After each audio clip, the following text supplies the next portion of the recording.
My son kicked me out of his life the very same day he hit the jackpot on the Powerball. He looked me in the eye and told me he did not need a poor mother dragging him down anymore. I packed my bags in silence, heart pounding in my throat. 3 days later, he walked into the bank to claim his prize, and when he saw me sitting in the VIP suite with the branch manager, his legs gave out and he hit the floor like a sack of wet cement. Have you ever seen someone faint from pure shock? I am not talking about that dramatic, rehearsed fainting you see on daytime soaps. I am talking about a real blackout where the legs just turn to jelly, the eyes roll back, and the body crumbles. That is exactly what I watched happen to my son Ryan on that Wednesday at 2:37 in the afternoon, right there in the private client suite of the First National Bank in downtown Chicago. He had burst in, practically running, with his wife Jessica hanging onto his arm like she was a designer accessory. Both of them were dressed like they were heading to the Met Gala. He was wearing a navy blue suit that still had the price tag tucked messily into the cuff, and she was in a screaming orange dress with heels so high she looked like she was going to topple over any second. They were smiling, talking loud, broadcasting their plans for the $18 million they had just won. $18 million. The number that had turned my son into a stranger in less than 72 hours. But they did not expect to see me there, much less sitting in a leather armchair next to the regional manager, Mr. Henderson, with an espresso spoon in my hand and my own genuine leather bag resting elegantly on my lap. A bag I bought for myself with my first paycheck after 40 years of grinding. I was wearing my beige linen suit, the one I bought specifically for this moment. I had put on a soft red lipstick, a shade that was not aggressive, but said clearly that I exist and I deserve respect. And on my wrist, glinting discreetly under the cold light of the air conditioner, was the silver watch that belonged to my late husband, Arthur. It was the only object of value I had kept all these years, but on that day, it held a completely new meaning. It is funny how a suit can hide the man, but it cannot hide the soul, and I knew exactly what kind of soul walked through that door. Ryan saw me first. I saw the exact moment his brain processed the information.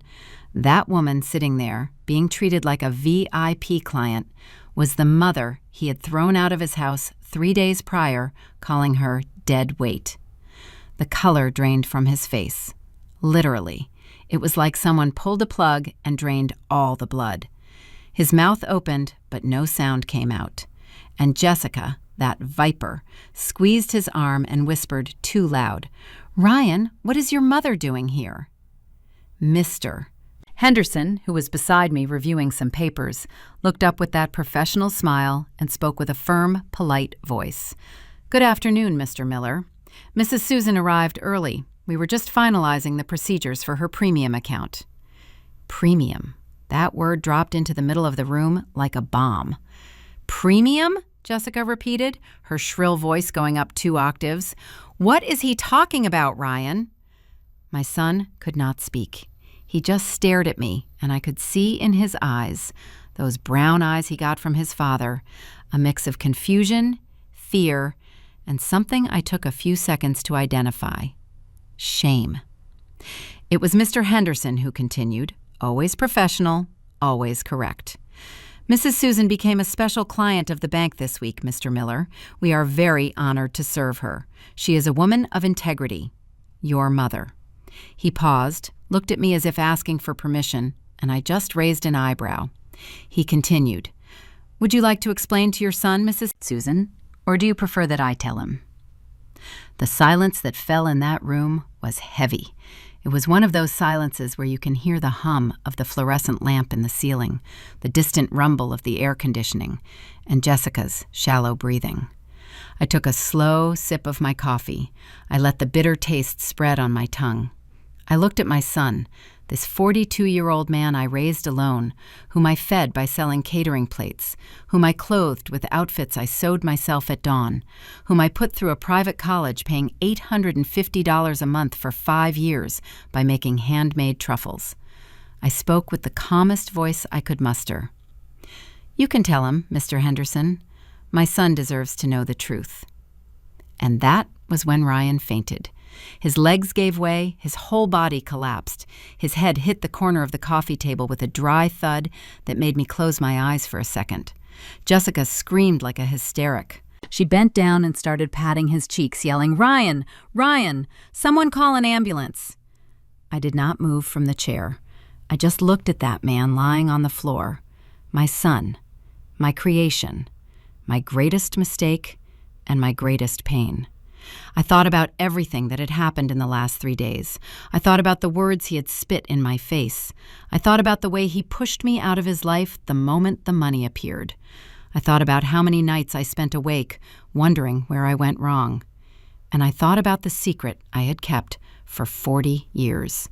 The secret that was about to change everything. If you want to understand how I ended up in that bank, how a 67-year-old mother living in a simple house on the South Side became a VIP client while her millionaire son passed out at her feet, then stay with me, because what you are about to hear is not just about money. It is about dignity, betrayal, and the hardest lesson a son can learn. Mr. Henderson was already on the phone, calling the bank's medical team. Jessica kept screaming, her mascara running down her face. And I stayed seated, drinking my coffee, looking out the glass window at the movement of downtown Chicago down below. Because for the first time in 42 years, I was not going to run to rescue my son. This time, he was going to have to wake up alone and face the truth I had hidden all my life. And when he woke up, his life would never be the same. Do you know what it is like to wake up at 4:30 in the morning every day for 15 years? Not to do yoga or meditate like those Instagram influencers teach. Waking up to chop onions with your eyes burning, sautéing chicken in old pots you inherited from your mother, packing meals into plastic containers that you washed and reused until they turned opaque from so much use. They say love is the best ingredient, but when your back is breaking, sometimes the secret ingredient is just desperate survival. This was my life from 1983 until 1998. My name is Susan Miller. I am 67 years old, and when I was 27, my world fell apart for the first time. Arthur, my husband, the love of my life, the man who made me laugh even when the electric bill was overdue, died in a car accident coming back from a business meeting in Indianapolis. It was a rainy Friday in March. I was 4 months pregnant with Ryan. I remember the police officer knocking on the door. I remember the sound of the rain hitting the roof of our small house. I remember falling to my knees in the living room and feeling a pain in my chest so strong I thought I was going to die right there with him. But I did not die because I had a life growing inside me, and that life needed me whole, not in pieces. Arthur was a minority partner in a logistics company. He owned 15%. We were not rich, but we were not starving either. We had enough. A simple house, but ours.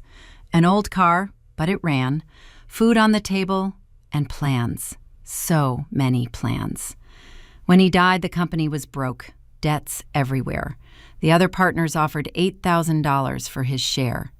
$8,000 in 1983. It was money, yes, but it was nothing close to what Arthur had invested there.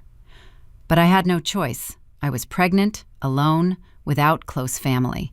My mother had died years before. I never really knew my father. Arthur's family disappeared as soon as we buried him. It is funny how family vanishes when you are no longer useful, isn't it? I took those $8,000, paid for the funeral, paid the debts we had, and was left with $3,000 and a little change. With that money, I bought a used sewing machine and material to make baby clothes, because I needed to work, and working from home was the only option for a widow 4 months pregnant who did not even have a full high school education. Ryan was born in August, a beautiful boy, chubby, full of black hair. When they put him in my arms, I cried so much the nurse thought I had depression. But it was not depression. It was fear, an immense fear of not being able to give that baby everything he deserved. And do you know the first thing I did when I left the maternity ward? I went to a pawn shop downtown and sold my wedding ring. I needed money for diapers and milk. But I did not sell Arthur's ring, nor the silver watch he used every day. Those two things I kept in a shoebox, along with the death certificate and the photos of our simple wedding at the church. I told myself, Susan, one day you will give this watch to Ryan when he is a man, when he understands the value of things. 42 years later, that watch was still with me because Ryan never understood the value of anything. The first years were the hardest. I sewed baby clothes during the day while Ryan slept. At night, when he woke up crying, I rocked him on my shoulder while sewing with the other hand. My fingers were always pricked by needles. My back ached from being hunched over the machine. But I could not stop. Every baby onesie I made was food on the table. Every embroidered blanket was the rent paid. When Ryan was 3 years old, sewing was not enough anymore. The money did not stretch. That was when I started doing meal prep catering. I woke up at 4:30, prepared 30 meals, left Ryan sleeping. He was calm, thank God, and I went out to deliver them by bus. I would run back to give him breakfast, take him to community preschool, and in the afternoon, I cleaned houses. I cleaned 3 houses a day, Tuesdays, Thursdays, and Saturdays. I earned $50 per house, $150 a week, $600 a month when I had a full month. With the meals, I made maybe another $800. In total, I made $1,400 working 16 hours a day. And do you know what Ryan told me when he was 16 and found out how much I earned? Mom, you earn peanuts. Why don't you get a real job? A real job. As if waking up at dawn to feed 30 people was not a real job. As if scrubbing other people's floors was not a real job. But I swallowed it. I smiled, said things would get better, always saying things would get better. Ryan grew up ashamed of me. It is not easy to admit this, but it is the truth. He was ashamed of the mother who arrived at the parent-teacher conference smelling like bleach or onions because she came straight from the kitchen. He was ashamed of the mother who did not have a car while the other mothers picked up their kids in brand new SUVs. Once, when he was about 12, he asked me not to pick him up at the school gate. Mom, can you wait there on the corner? It is just that the kids are annoying. I waited on the corner. Under the hot sun at 2 p.m, with grocery bags in my arms, I waited hidden so my son would not feel embarrassed by me. And even so, I loved that boy with every fiber of my being. When he finished high school, he wanted to study civil engineering, a private college, because he did not get into the state university. The tuition was $850 a month, more than half of what I earned with the meal prep. That was when I started making gourmet truffles. I learned by watching YouTube videos at the internet cafe in the neighborhood. I bought nice molds, decorated boxes. I made 200 truffles per weekend and sold them at the farmer's market, $2 each. $400 a weekend, $1,600 a month just with truffles, besides the rest. For 5 years I did that. 5 years waking up early, grating chocolate, rolling ball after ball with heated hands, putting them in colorful molds, all to pay for my son's civil engineering degree. Do you know how many times Ryan thanked me in those 5 years? None. Not once. When he graduated in 2008, I organized a small party here at home. I made appetizers, bought soda, invited the neighbors. I was so proud. My son, an engineer. Engineer. Son of a seamstress and a widow, a graduated engineer. He arrived at the party, stayed 20 minutes, and left. He said he had plans with friends from college. With the real friends, I imagine he meant. I stood there, with the appetizers getting cold on the table, listening to Mrs. Gable from next door trying to console me. Let it go, Susan. Young men are just like that. He loves you. He just doesn't know how to show it. But I already knew, deep down, that it was not a question of not knowing how to show it. It was a question of not feeling it. Years passed. Ryan got a job at a big construction firm, started earning well, $4,000 to $5,000 a month. He rented an apartment in River North, a small apartment, but in a building with a doorman, a pool, those things. I stayed in my simple 2-bedroom house on the south side, with the cracked walls I painted every now and then, with counted money. He visited me maybe once a month. Sometimes 2 months would go by.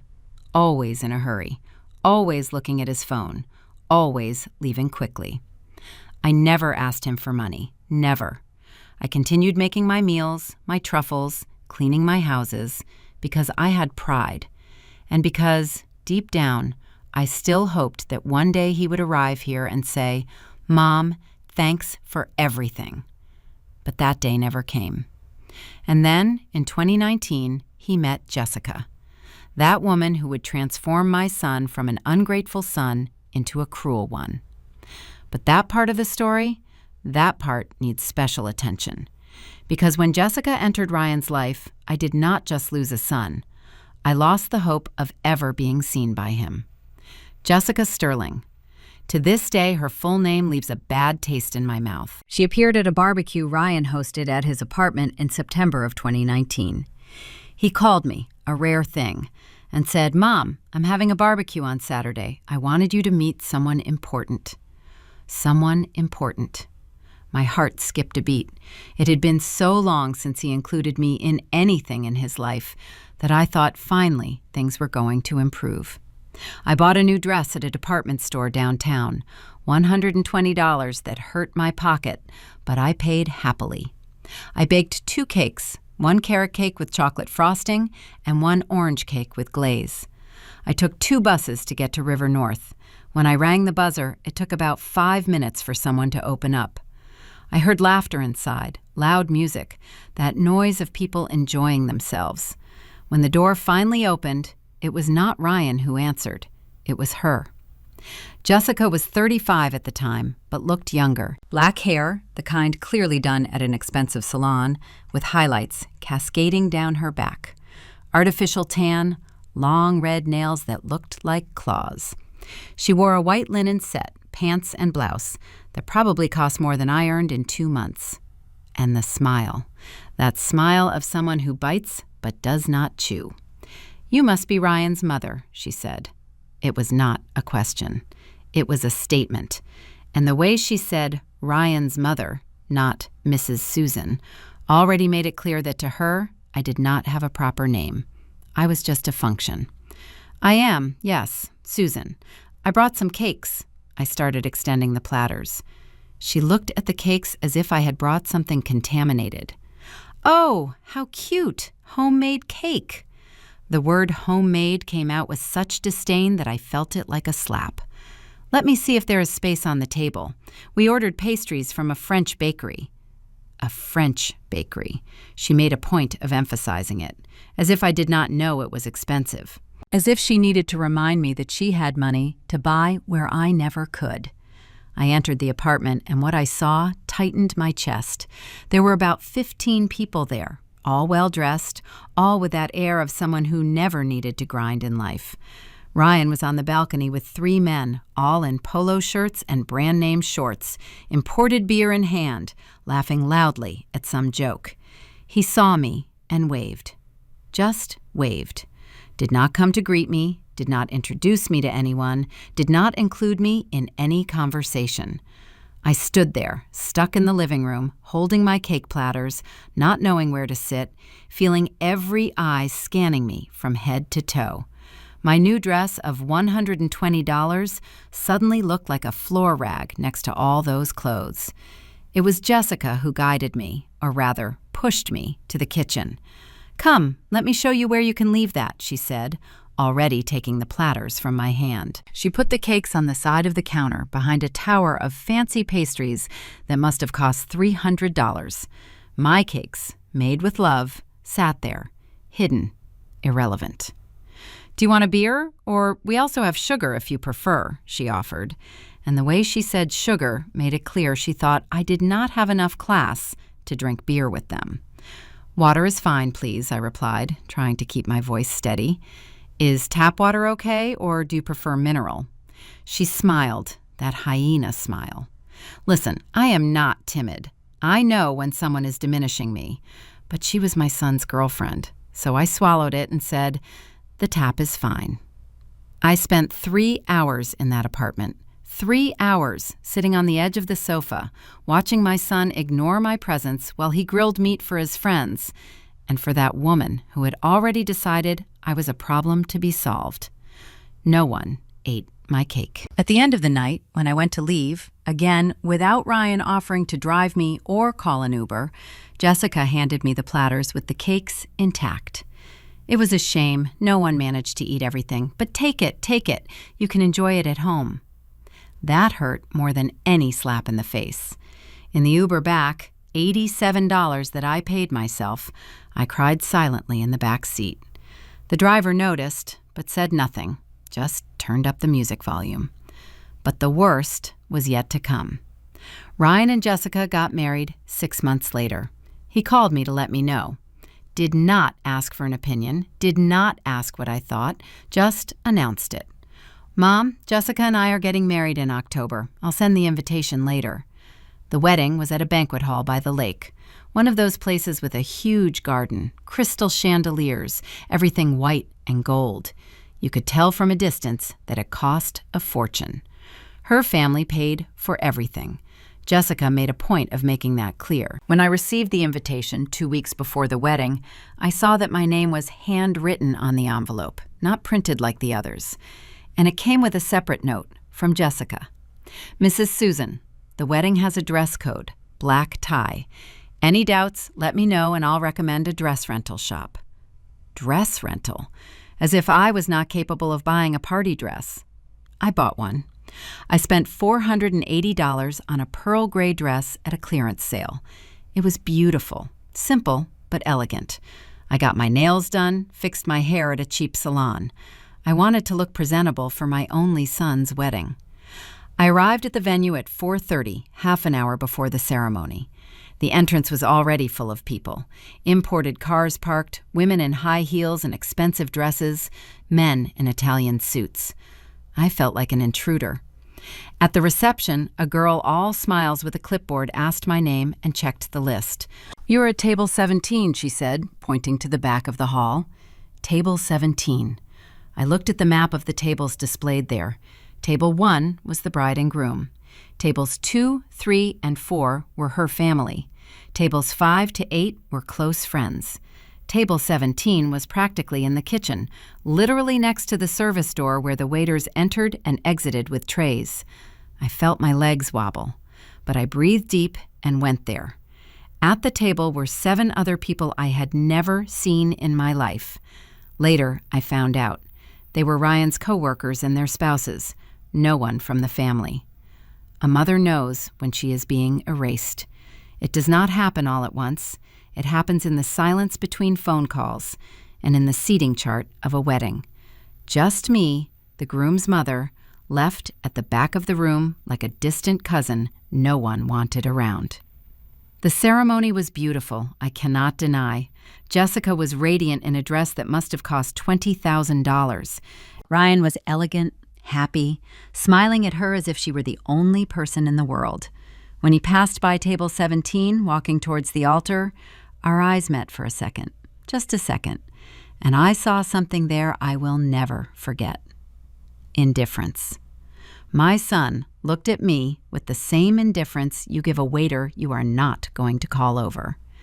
I cried during the entire ceremony, but no one noticed, because no one was looking at me. At the reception, the food was wonderful. Shrimp appetizer, steak with Madeira sauce, 3 chocolate dessert. But every forkful went down heavy in my throat because I was swallowing food seasoned with humiliation.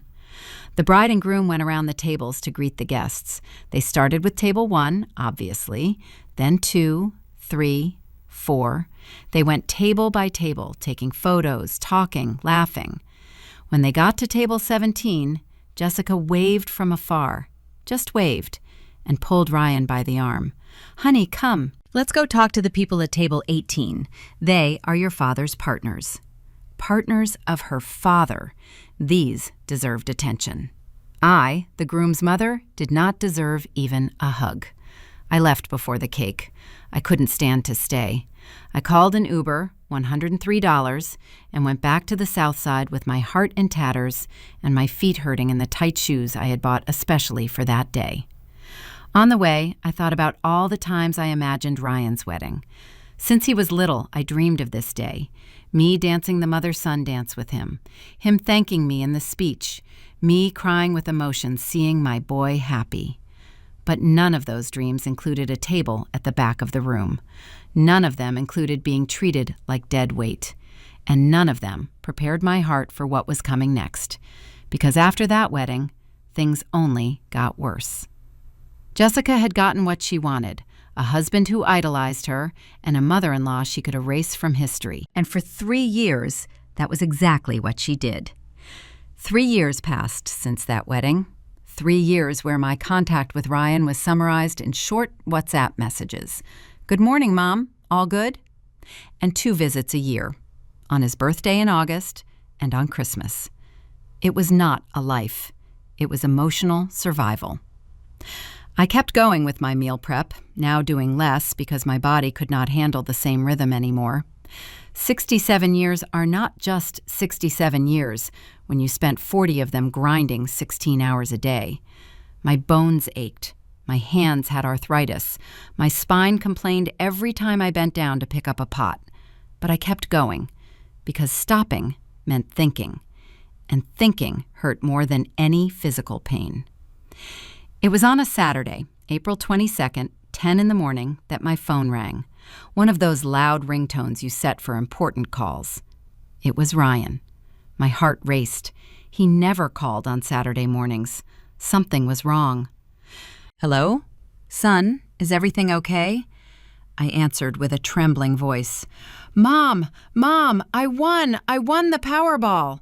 His voice was so loud I had to pull the phone away from my ear. On the other side of the line, I heard Jessica screaming too, hysterical with joy. The noise of things falling, glasses clinking, that euphoria that only big money causes. Son? What? You won what? I was not processing it yet. The Powerball, Mom, all 6 numbers. $18 million. $18 million. The floor disappeared beneath my feet. I sat on the kitchen chair, my hand shaking so much I almost dropped the coffee mug I was holding. My God, son, are you sure? Did you check carefully? 3 times. Jessica checked. I checked. We called the lottery office and confirmed. It is real, Mom. I am a millionaire. We are millionaires. That "we are millionaires" filled me with a foolish hope. Stupid, looking back now. But in that moment, I really thought he was including me, that after all these years of coldness, money was going to bring my son back to me. How wrong I was. Mom, come over here. Come celebrate with us. I'm going to call everyone. It's going to be a party. Get an Uber. I'll pay. No, wait, I'm sending an Uber for you right now. He sent one. An Uber Black, a luxury I had never experienced. Car smelling new, soft leather seats, polite driver calling me ma'am with genuine respect. On the way, I cried and smiled at the same time. My son had won the lottery. My son was not going to need to grind anymore, was not going to have any more financial worries, was going to be able to live peacefully. And the best part? He called me to celebrate. He included me. Finally, after so much time, I was going to be close to him in an important moment.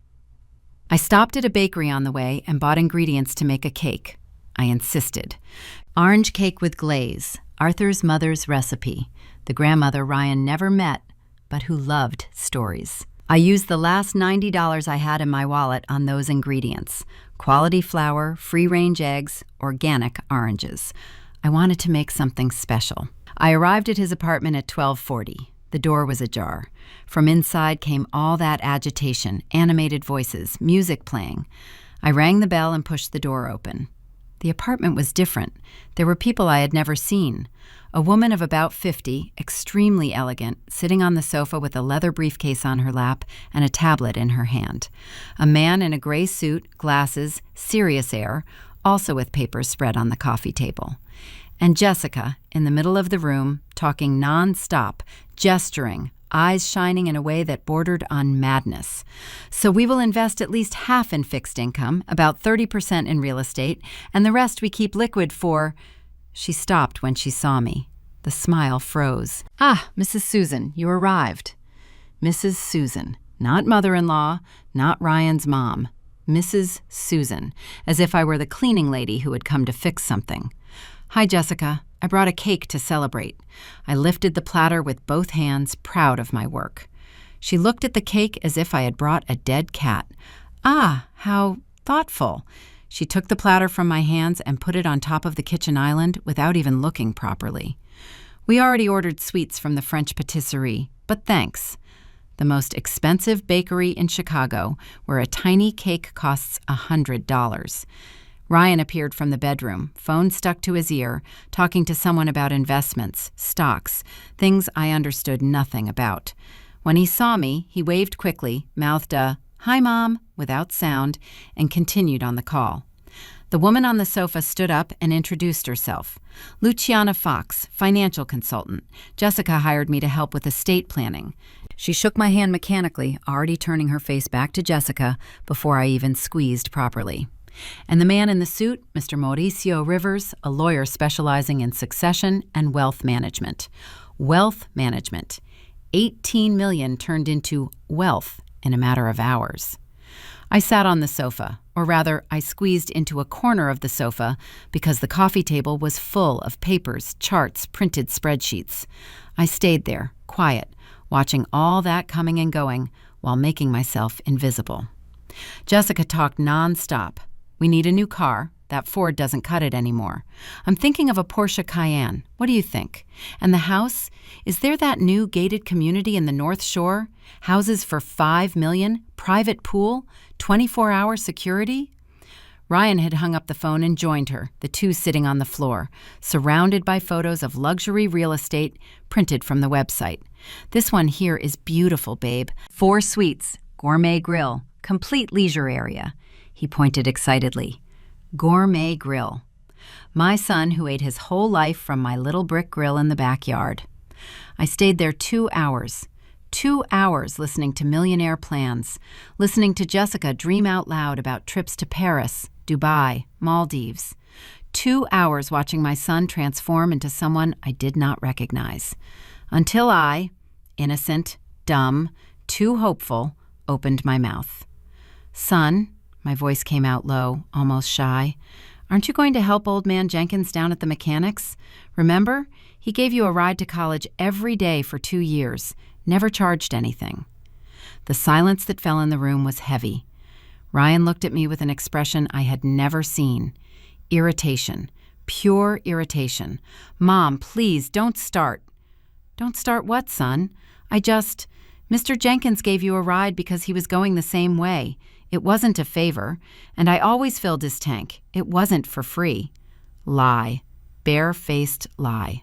Old man Jenkins made a 3-mile detour every day to pick up Ryan, and Ryan never paid for gas. But I was not going to argue in front of those people. "Okay, son, sorry." Jessica rolled her eyes so exaggeratedly that even the lawyer saw it. "Ryan, honey, let's focus. We have a lot to decide today." She turned her attention back to the spreadsheets. It was at that moment that I should have left, taken my things, my cake that no one was going to eat, and gone back home with the shred of dignity I had left.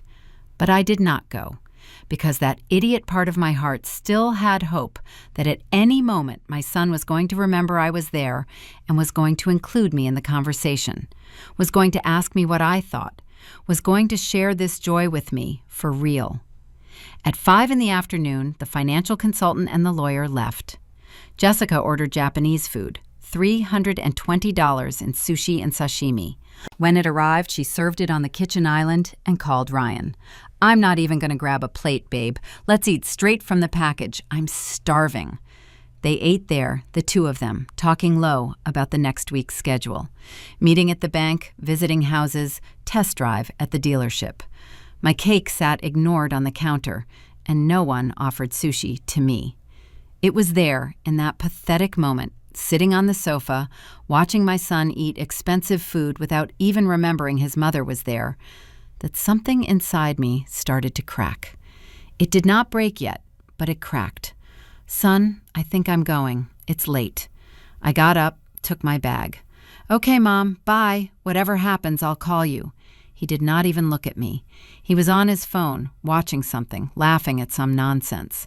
Jessica came to the door with me, always her, playing the role of polite wife. "Thanks for coming, Mrs. Susan. It was good to have you here."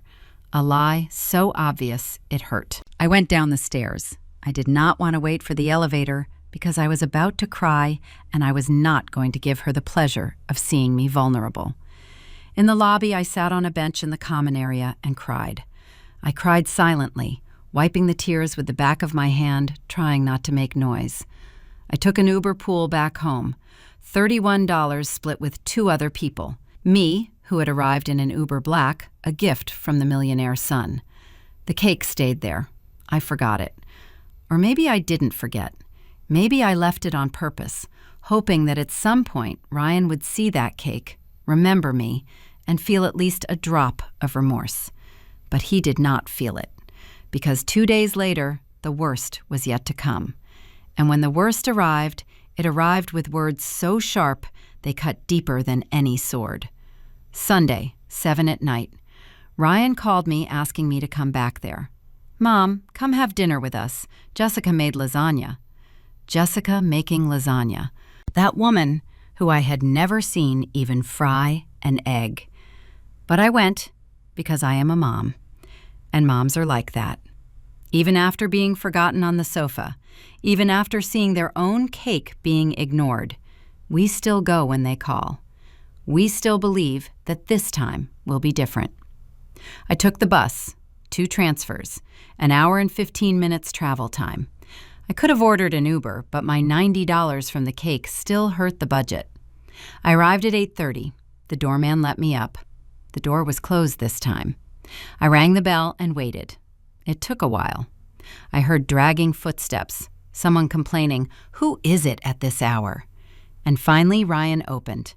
He was in shorts and an old t-shirt, hair messy, the face of someone who had slept all afternoon. In his eyes, that slightly disoriented gleam of someone still processing that life changed overnight. "Hi, Mom. Come in." No hug. No, "Good to see you," just a monosyllabic, "Come in," and he was already turning his back, returning to the sofa where he was watching something on television. Jessica was in the kitchen.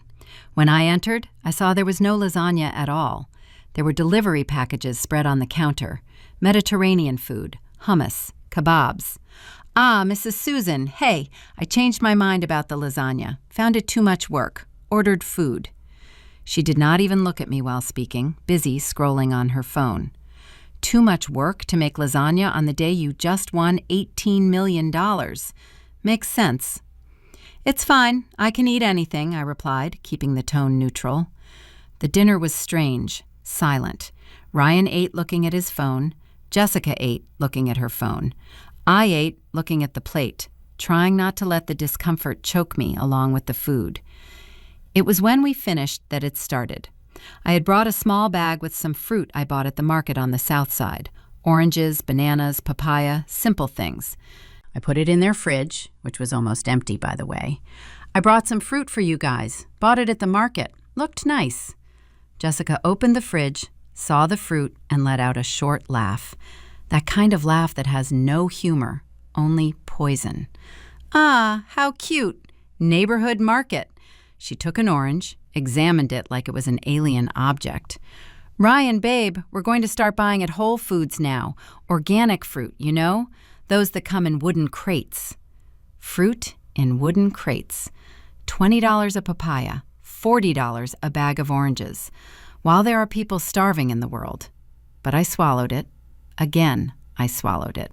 "Son," I started, my voice coming out weaker than I wanted. "My fridge broke last week. The technician said it can't be fixed, needs replacing. A new one is about $1,800.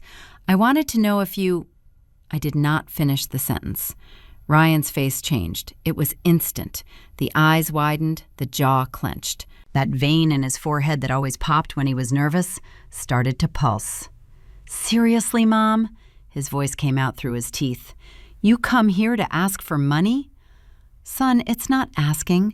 It's just that—" "Not asking?" He got up from the chair, voice going up 2 octaves. "Then what is it? Because as far as I know, asking for money is exactly this. Arriving here with your broken fridge story, wanting me to solve it." I felt like I had taken a punch in the stomach. "Ryan, I never asked you for anything. Never. In 42 years, this is the first time." "The first time?" He laughed. But it was not a laugh. It was scorn. "Mom, do you think I forget? Forget all the times you stopped by here real quick and mentioned the gas bill had gone up, that the electric bill was expensive, that your blood pressure medicine went up?" I froze. Because yes, I had mentioned these things, but never, never as a request for help. They were just conversations, comments about life, the kind of things mothers talk about with their sons. Or at least, that was what I thought. "Son, I never wanted you to give me money in those moments. I was just talking." Talking. Jessica entered the living room, arms crossed, that posture of someone who was waiting for this moment for a long time. "Mrs. Susan, do you know what emotional manipulation is? It is exactly this, dropping comments, creating guilt, until the person feels obligated to help. Emotional manipulation. She had just accused me of emotional manipulation. "Jessica, I tried to speak, but my voice failed. "Ryan, we need to talk about this." She turned to him, hand on his arm, that gesture of possession. "Your money will attract a lot of people from outside, a lot of people inside the family. We need to set boundaries now, before it becomes a snowball." Boundaries. She was talking about me as if I were an external threat, as if I were one of those people who appear out of nowhere when someone wins the lottery. "Mother!" Ryan ran his hand over his face, that gesture of someone who is exhausted. "Jessica is right. We need to be careful. This money is our future. We can't be handing it out to everyone who shows up with problems." Everyone who shows up with problems. I had become everyone. "Ryan," my voice came out broken, "I am your mother." "And I am your son," he exploded all at once. "I know you raised me alone. I know it was hard. I know all that. But until when, Mother? Until when will I have to carry this debt? Until when will I have to feel guilty for wanting to have a good life?" Every word was a knife stab. "I never charged you anything," I whispered. "Didn't charge?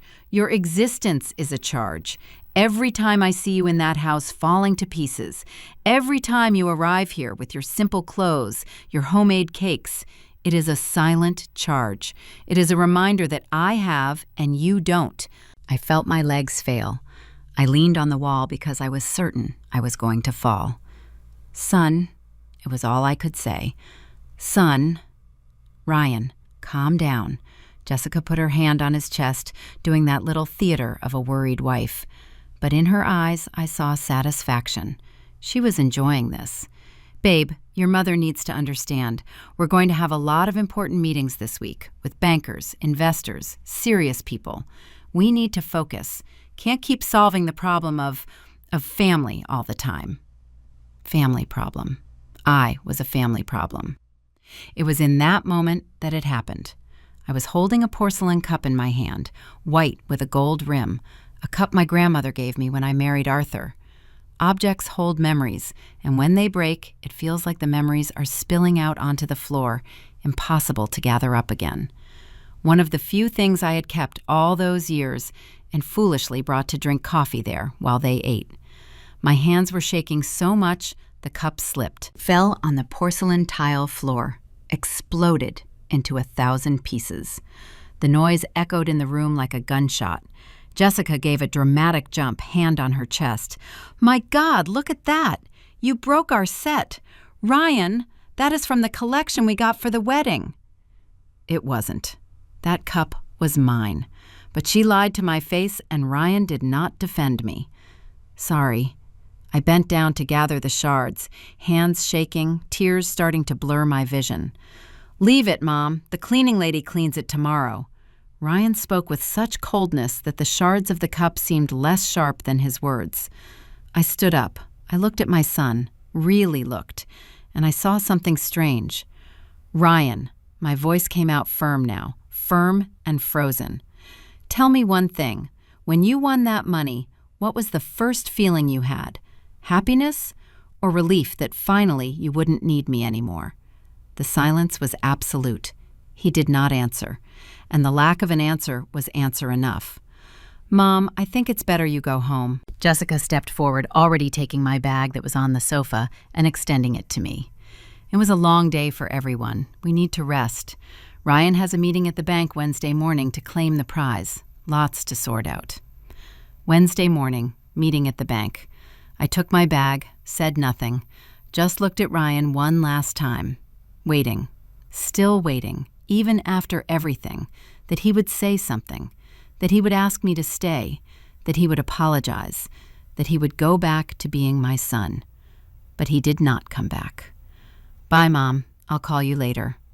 I left that apartment with my back straight and my head held high, but in the elevator, alone, I collapsed. I cried every second of the 12 floors to the lobby. I cried at the bus stop, waiting for the ride. I cried silently in the crowded bus on a Sunday night, praying that no one recognized me, no one asked what had happened. I arrived home at 11 at night. The empty house, the broken fridge buzzing its death rattle, the shards of my heart scattered along the way. But it was there, sitting alone in my dark kitchen, that something changed. It wasn't magic. It was clarity. Cold, sharp, liberating clarity.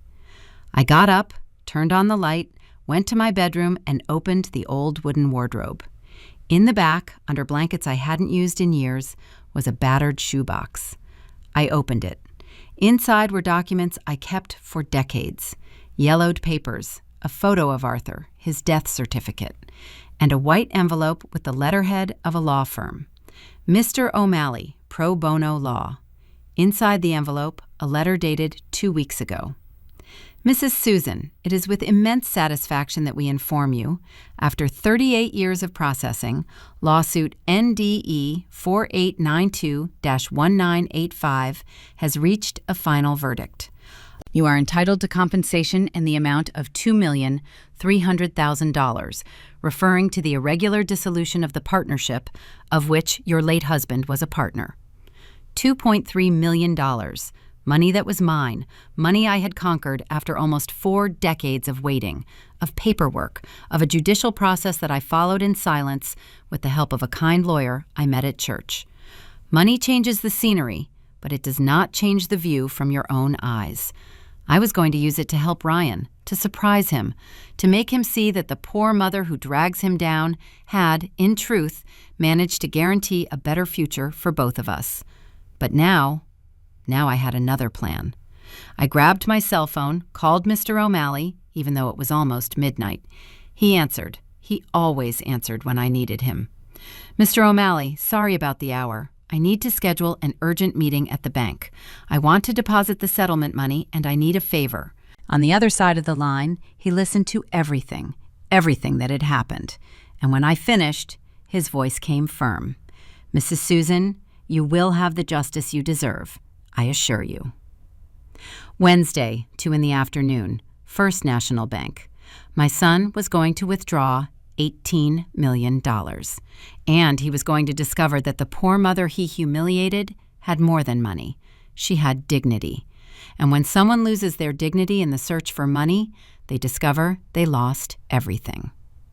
Mondays were always my laundry day. 40 years of my life, every Monday was the day to hang sheets on the line, wring out dish towels, leave towels drying in the Chicago sun.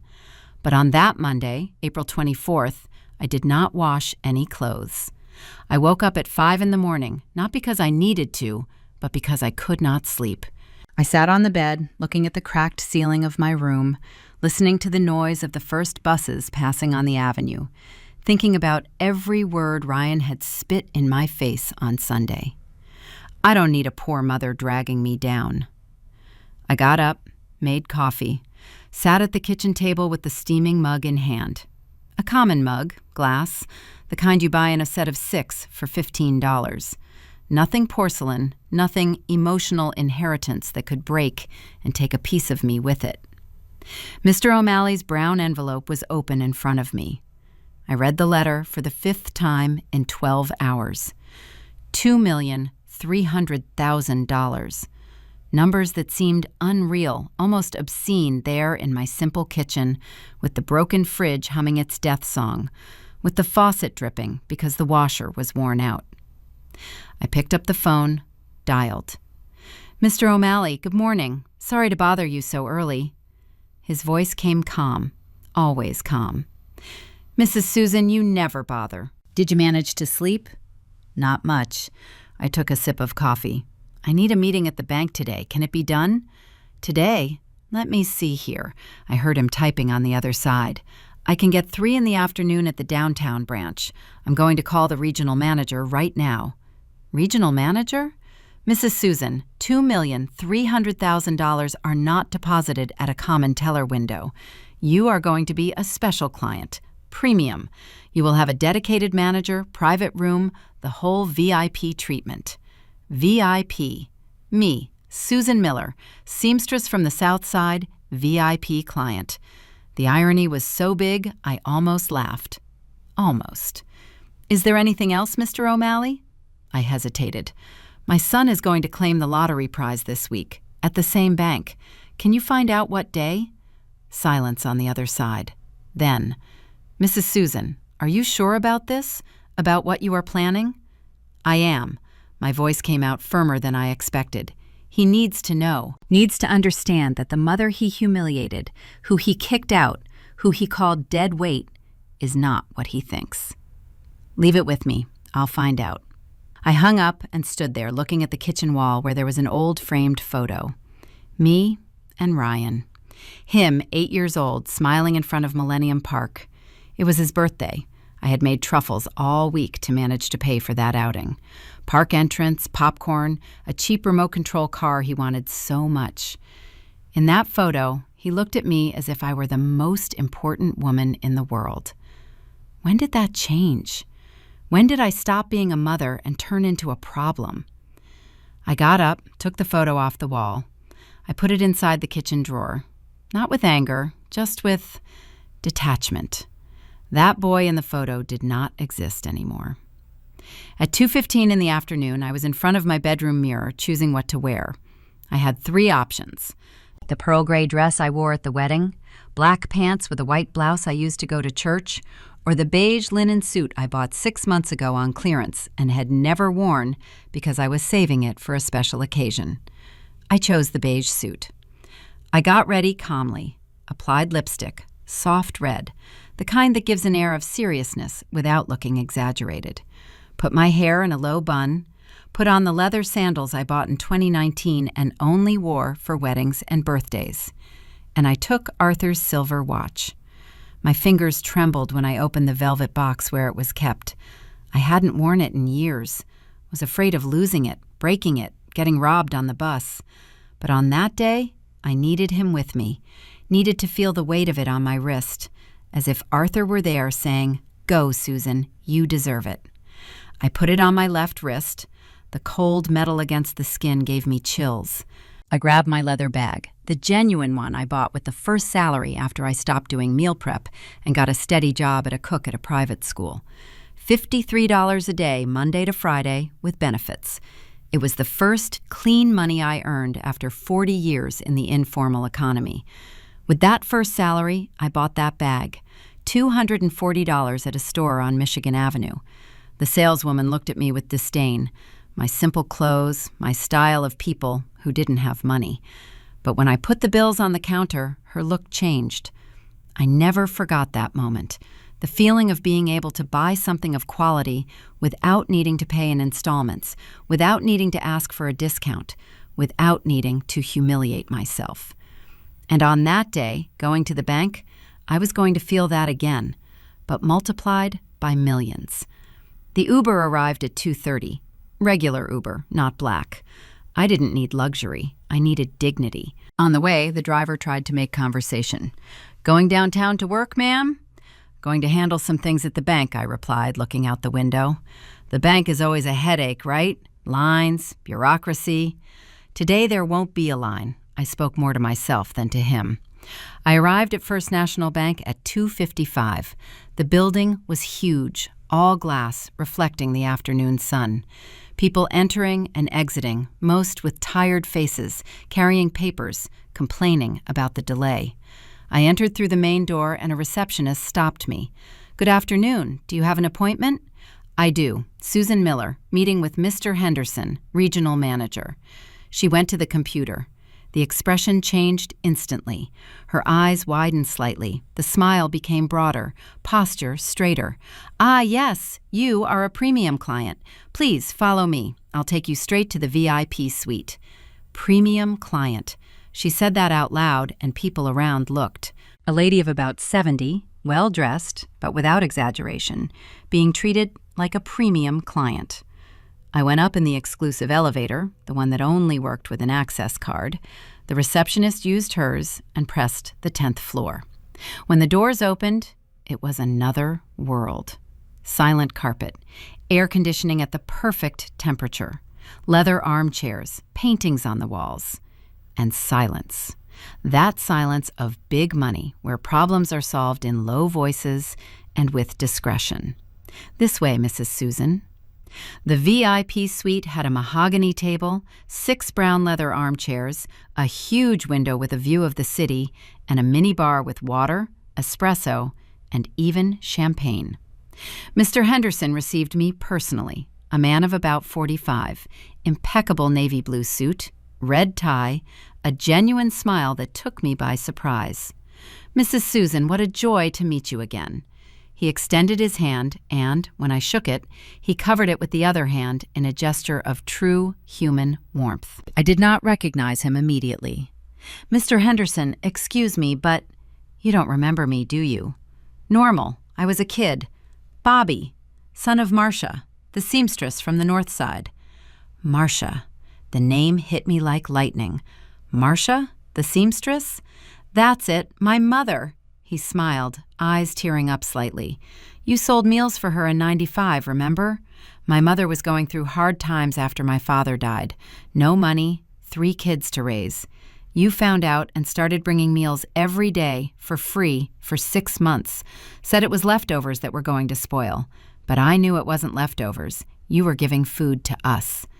I remembered. Marcia, skinny, deep eyes, hands shaking from so much sewing and so little eating. And the 3 children, 2 boys and a girl. The oldest must have been about 10. "Are you the oldest?" I whispered. I was, and today I am the regional manager of the bank because of you, because you fed us when we were hungry. My mother managed to recover. I managed to study, passed the exams. And when I saw your name on the agenda today, along with Mr. O'Malley, I knew it was you. It checked everything. It is you, the woman who saved my family. I felt tears burning, but did not let them fall. "Bobby, you grew up so much. And you remain the same, a fighter, dignified." He pointed to the chair. "Sit, please. Let's solve everything. Mr. O'Malley told me your situation and told me about your son." I sat. He served espresso in a tiny white porcelain cup. The coffee was strong, bitter, perfect.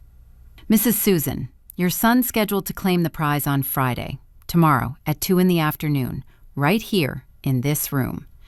"Tomorrow, I want to be here," I said firmly. "I want him to see me. I want him to know."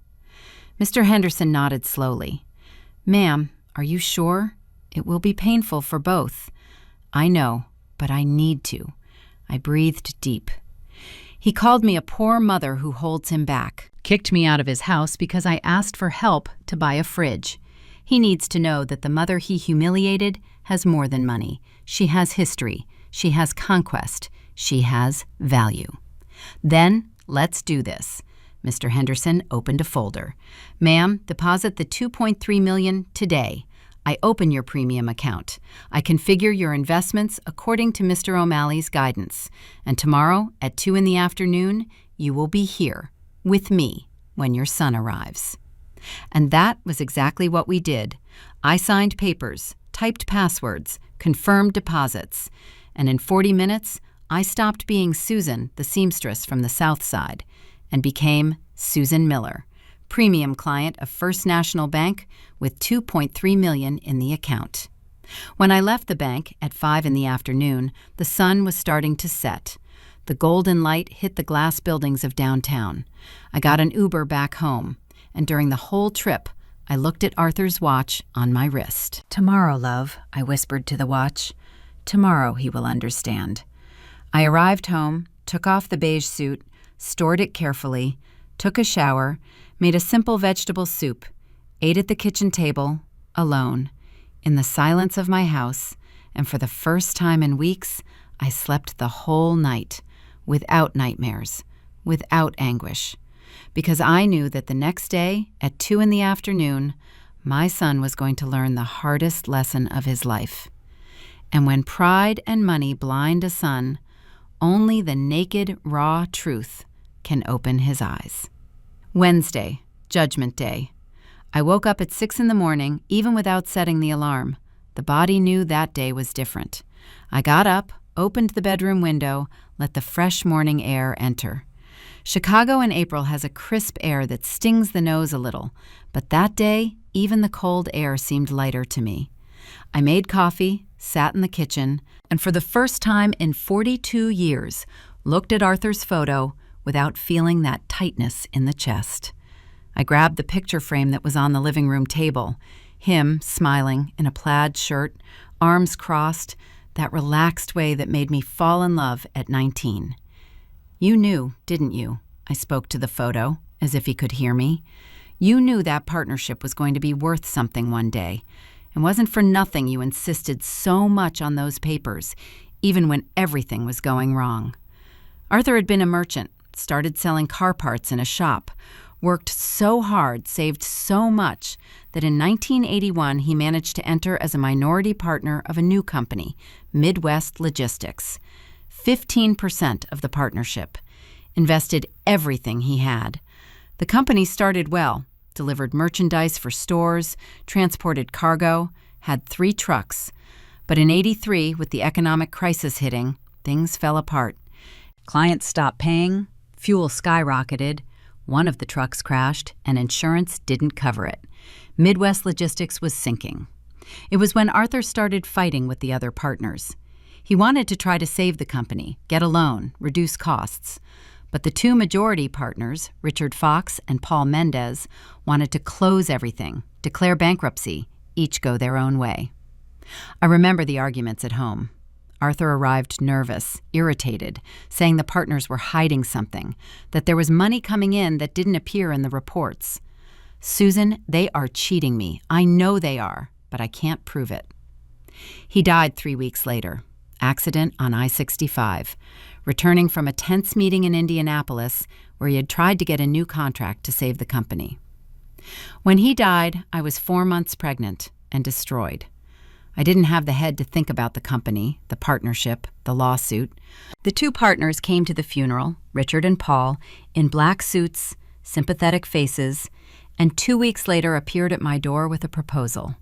"Mrs. Susan, the company is broke. How are we going to continue?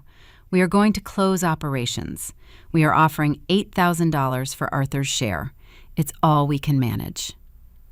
$8,000. At that time, it seemed like money. I had nothing, needed something to start over. I signed, took the money, and tried to go on with life. And Midwest Logistics closed its doors in May of 1983. Or at least, that was what they said. Because in 1997, 14 years later, I was watching the news and almost fell off the chair. The report was about a logistics company that had just closed a $1 million contract with the federal government for cargo transport. The name of the company? Midwest Logistics and Transport. The same company. But now it was not broke. It was giant.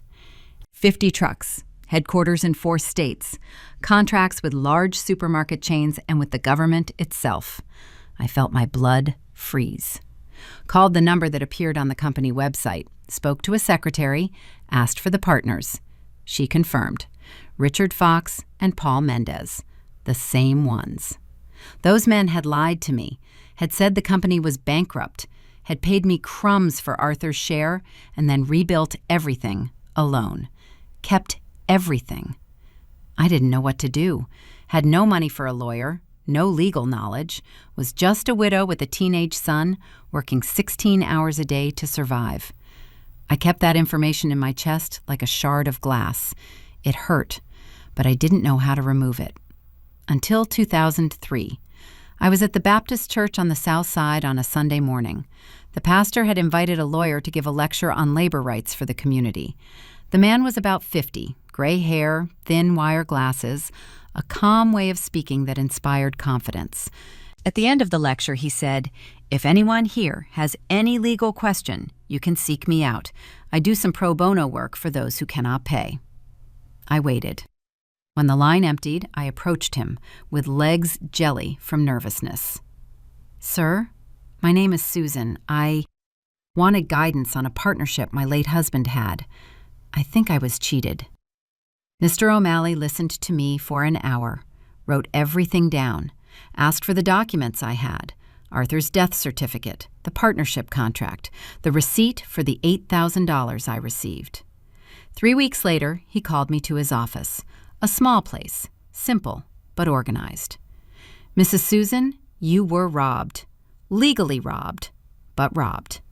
These partners took advantage of your vulnerability, paid you peanuts, and kept everything. I am going to file a lawsuit, but I need you to understand this can take years, maybe decades, and there is no guarantee we win." "I understand, but I need to try. For Arthur, for me, for my son." "Then let's fight." And it was exactly that, a fight. From 2003 until 2023, 20 years of litigation, appeals, motions, accounting audits, testimonies. Midwest Logistics hired expensive firms to defend themselves, claimed the company went broke in '83, and that the one existing today is another, founded in '85. But Mr. O'Malley proved it was the same one. Same tax ID, same partners, fiscal continuity. Proved that Richard and Paul had hidden contracts, diverted money, lied about the bankruptcy, that they knew the company had potential, but wanted to keep everything. So they pushed the minority partner Arthur out by offering crumbs to the vulnerable widow. In 2018, we won in the first instance, but they appealed. In 2020, we won in the second instance. They appealed again. In 2023, the Supreme Court gave the final verdict. I was entitled to compensation equivalent to the 15% Arthur had in the company dating back to '83, with monetary correction, interest, everything. $2.3 million. The money fell into my account in April of 2023, 2 weeks before Ryan won the lottery. And I didn't tell him. Do you know why? Because I wanted it to be a surprise. I wanted to go to my son and say, "Son, I did it. After 40 years, I got justice for your father. This money is ours. Let's use it to have a better life, together." I had plans, wanted to help him invest better, wanted to travel with him, wanted to finally have that mother and son relationship we never had. I thought the money would bring us closer. But then came the lottery. $18 million. And my son showed who he really was. Showed that it was never a question of having or not having money. It was a question of character, or the lack of it. On the morning of that Wednesday, at 10 a.m., I called Mr. O'Malley. "I am ready," I told him. "You are a strong woman, Mrs. Susan. Your husband would be proud." I hung up. Dressed in the same beige linen suit, the same soft red lipstick, put on Arthur's silver watch, grabbed my leather bag, and looked in the mirror. The woman staring back was no longer that hunched, tired, resigned Susan. She was a woman with a straight back, chin up, firm gaze, a woman who had survived 42 years of struggle, who had raised a son alone, who had waited 4 decades for justice and finally conquered it. A woman who didn't need to prove anything to anyone anymore, especially not to an ungrateful son. I left the house at 12:30, arrived at First National Bank at 1:15. Mr. Henderson received me personally at the entrance. "Mrs. Susan, are you ready?" "I am." "Your son confirmed presence for 2 o'clock, coming with his wife." "Great. I want her to see too." We went up to the VIP suite. Mr. Henderson served coffee. We talked about pleasantries, him telling me about his mother, Marcia, who now had her own sewing shop and was doing well in life. 2 o'clock, the reception phone rang. "Mr. Henderson, Mr. Ryan Miller arrived." My heart accelerated, but I kept my expression calm. "Send him up." I heard the elevator, heard hurried steps in the corridor, heard Jessica's voice, loud, excited. "Babe, $18 million in cash. Did you think about where we would keep all that?" The door opened, and when Ryan saw me sitting in that leather armchair with the regional manager by my side, with an espresso spoon in my hand and that silver watch shining on my wrist, his world collapsed. Because there are things money buys, and there are things only the truth can pay for. The color vanished from Ryan's face in 2 seconds. It was like seeing someone taking an invisible punch to the stomach. His whole body tensed up. His mouth opened in a silent "oh." His eyes widened so much you could see the white around the brown iris. Jessica hadn't understood yet. She entered behind him, all decked out, dressed in orange, those ridiculously high heels, the Prada bag hanging on her arm that I was certain she had bought the same day of the lottery. Her hair was different, even redder, with those highlights that cost a fortune at a luxury salon. "Ryan, babe, why are you—" She froze when she saw me. Her eyebrow arched, that gesture of someone about to release some poison. "Mrs. Susan? What are you doing here?" I didn't answer, just took a slow sip of my espresso, placed the porcelain cup back on the saucer with a delicate clink, and looked at Mr. Henderson. "Mr. Henderson, do you think we can begin?" Mr. Henderson stood up, extended his hand to Ryan professionally. "Good afternoon, Mr. Ryan Miller. I am Bobby Henderson, Regional Manager. Welcome. You too, Mrs. Jessica." He gestured to the armchairs. "Please, sit. I will need some documents before releasing the prize." Ryan didn't move, continued staring at me as if I were an apparition, a ghost, something impossible to be there. "Mom," his voice came out hoarse. "What? How? Why are you here?" It was Jessica who broke the silence, already recovered from the initial shock, already returning to attack mode. "Ryan? She probably came to beg you for money. Mrs. Susan, look, we already talked about this. My husband can't be distributing his prize to everyone who shows up with their hand out." The room became so silent you could hear the hum of the air conditioning. "Mr. Henderson." I looked at him. He looked uncomfortable, as if asking permission to intervene. I just shook my head slightly. "No, let her speak. Let her dig her own hole." "Jessica," Ryan pulled her arm in a low voice, "don't talk like that to my mother." "Too late to defend, son. 42 years is too late."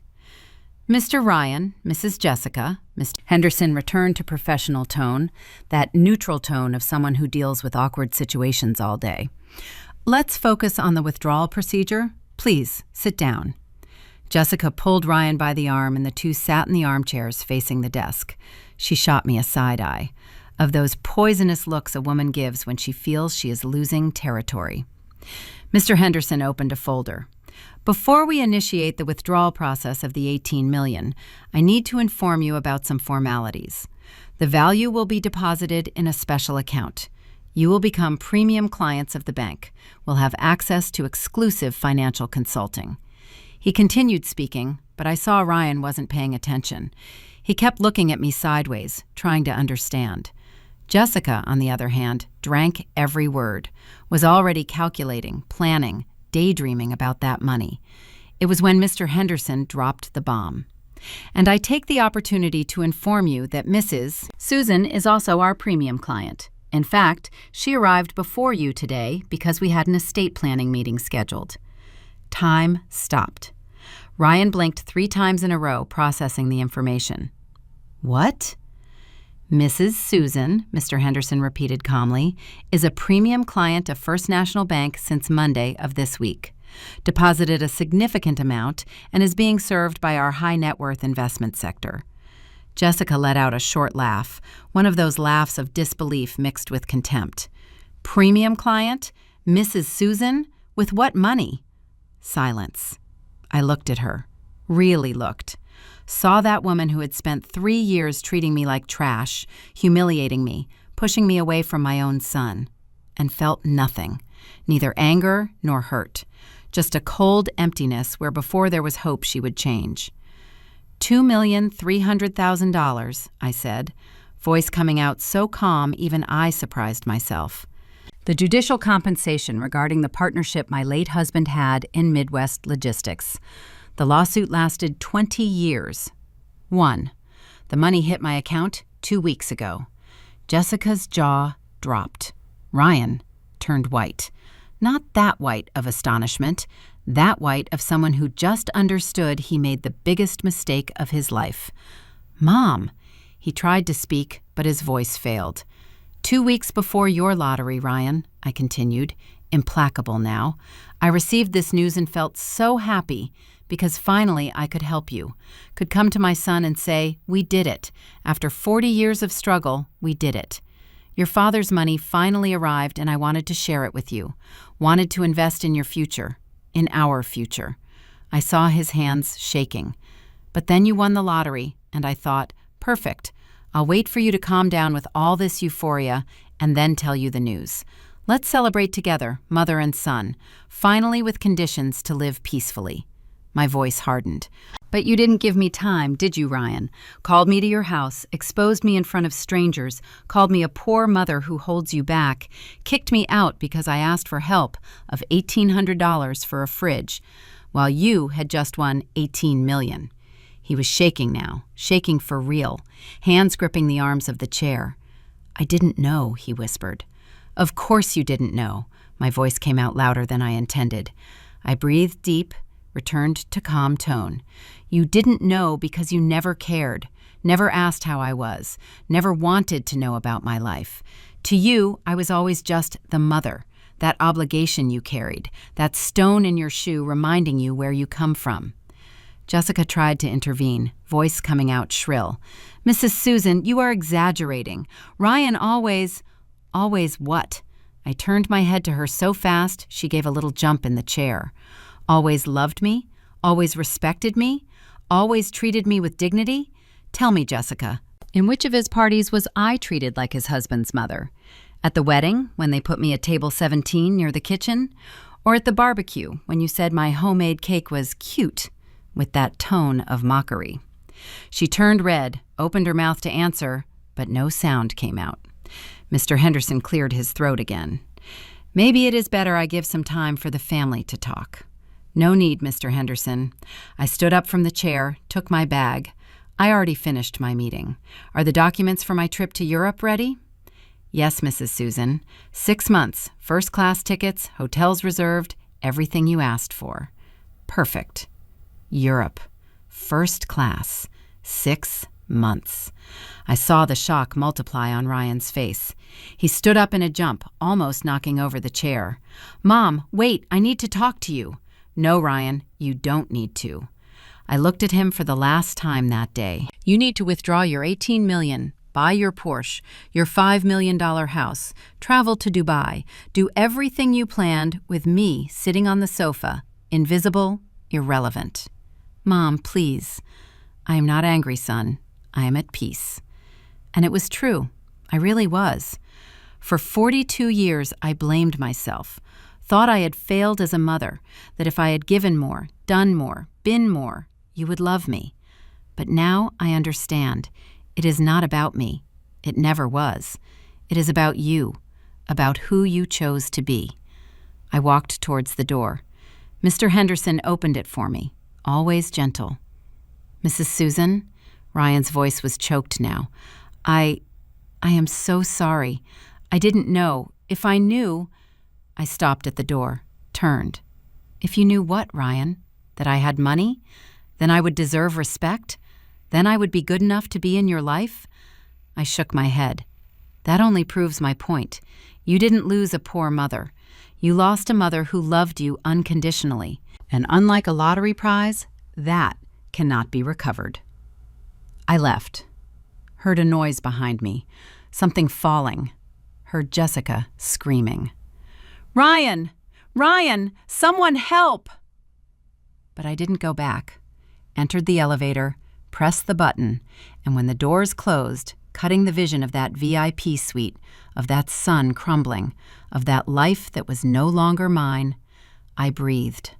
For the first time in 42 years, I breathed without the weight of carrying someone who never wanted to be carried. Outside the bank, the sun was strong. It was 2:30 in the afternoon. The sky was that impossible blue that only Chicago has. I grabbed my cell phone, called Mr. O'Malley. "Mr. O'Malley, can you confirm my ticket? I want to leave next week." "To Paris?" "To Paris. Always wanted to see the Eiffel Tower. I think it is time to live a little for myself. Don't you think?" On the other side, he laughed. "More than time, Mrs. Susan. More than time." I hung up, called an Uber, and when the car arrived, a comfort because I could choose now, I got in and gave the address of my house on the south side. But it wasn't a broken woman's house anymore. It was the house of a woman who had won. Because when you spend your whole life proving your worth to someone who doesn't want to see it, the day you stop proving is the day you truly win. I didn't see the exact moment Ryan fainted because the elevator doors were already closing, but I heard the thud. It is strange how lighter gravity feels when you finally set down a burden you were never meant to carry alone. Forgiveness is a door you open from the inside, but you do not have to let the wolf back in. In the end, he had his millions, and I had my peace. Some people spend a lifetime searching for treasure, never realizing that the only gold that matters is the dignity you keep when the world tries to strip it away. This story is fiction, of course, but the truth within it is as real as the beat of a mother's heart, a heart that finally learned to beat for itself.